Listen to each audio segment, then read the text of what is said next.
Welcome back. I hope you survived test number 1. The more tests you take, the better you'll get. You'll begin to realize that the videos align with the standards that are required from the college, and as you go through those, you begin to see that's exactly what you need to know for the test. Sometimes there's a lot of stuff you really have to study for the test, but you'd expect that in a college class. So here we go. So now we're beginning test number 2. In your notes, you can draw a line, put test number 2. However you want to get organized for that's great. Well, let's talk about education for a little bit. America is so based on education. What you're doing right now, you're receiving college hours.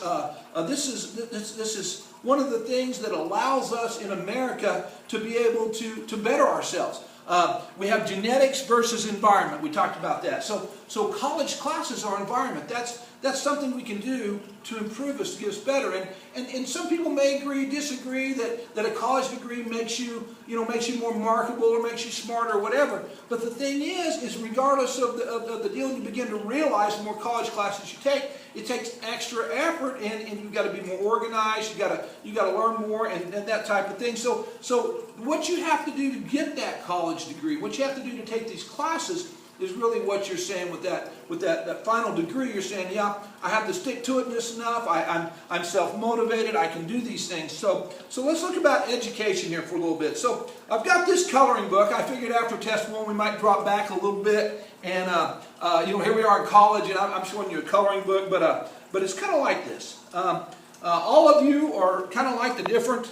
I've got all these different things here to color, all these different pictures. It's kind of like us. We're all different. We're all different. All of us make up a different page. And that's cool. And that's a good thing. We like the uniqueness. But what happens is when we become educated, then we begin to see this. Then we begin to see those pages in color.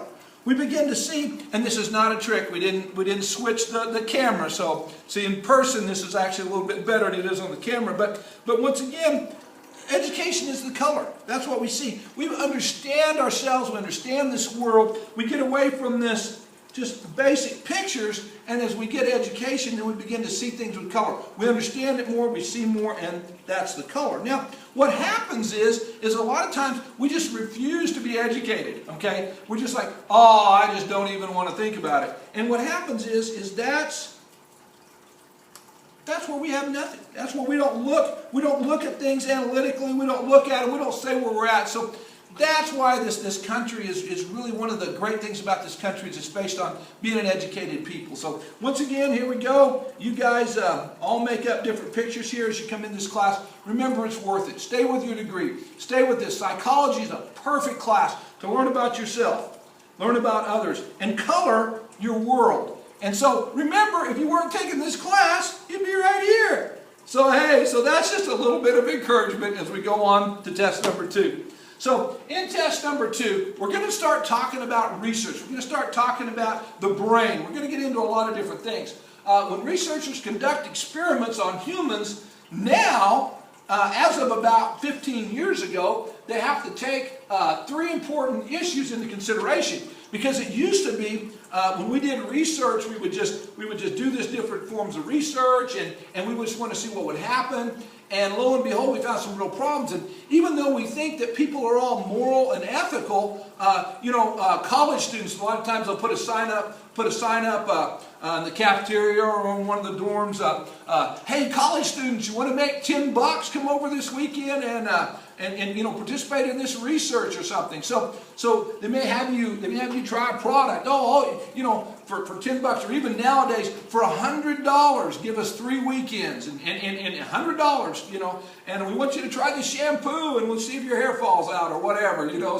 So they would use college students because they were really hungry for money. They're like, yeah, they'll do anything. So now we have to tell you what this research is going to be. First of all, person's right to privacy. So, for example, any kind of data that we collect, you have to have that. You have to have the right to privacy. So we can't say anymore. We can't say, yeah, here's old Joe McGillicuddy over here, and we found out that Joe McGillicuddy has these tendencies or whatever. Okay, we might even find out that Joe McGillicuddy has AIDS. We might find out all kinds of stuff about Joe McGillicuddy. But now we have the right to privacy. So what that means is that your information can't be shared with anybody else's information. Now, most of you have grown up in a generation where you're like, well, sure, well, yeah, that's just what we would expect. But that didn't used to be the case. Used to be anybody's information that they collected, they could share with anybody. So right to privacy is big. Possibility of discomfort or harm. Well, now, you know what? I know that you've seen these because you see all of those medical commercials on TV, and they're kind of humorous. You start out and it says, okay, taking this might cause, and then they go on and on and on. Might cause loss of hair, might cause diarrhea, might cause you to turn purple, might blah, blah, blah, blah, blah, blah. You're like, oh my gosh, why would I ever take that? But it really was just within this decade, we had to inform people of anything that could go wrong. As a matter of fact, if you go and you have surgery, okay, they have to tell you of anything that could go wrong. And you're like, I don't really want to know. I don't know about you guys. Years ago, I got my gallbladder taken out, and I had to watch a video, and then I had to listen to everything that's going to go wrong. And I was like, no, I don't want to know. I want to trust you. I want you to take care of me, and I want nothing to go wrong. But now, possibility of discomfort or harm. So, hey, college students, we want you to try this shampoo. By the way, your hair may fall out. Well, you may say, well, is it worth $100? Well, it might not be. Okay, so possibility of discomfort or harm. And then use of deception. We can't trick you. We can't trick you somehow.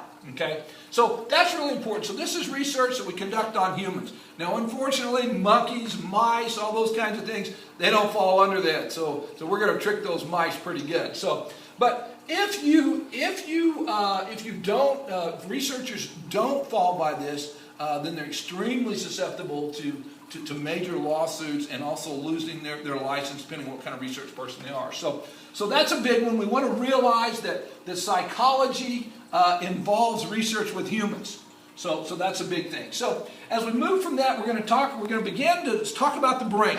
All right. Well, first of all, I want you to get a couple of things down, and we'll talk about them.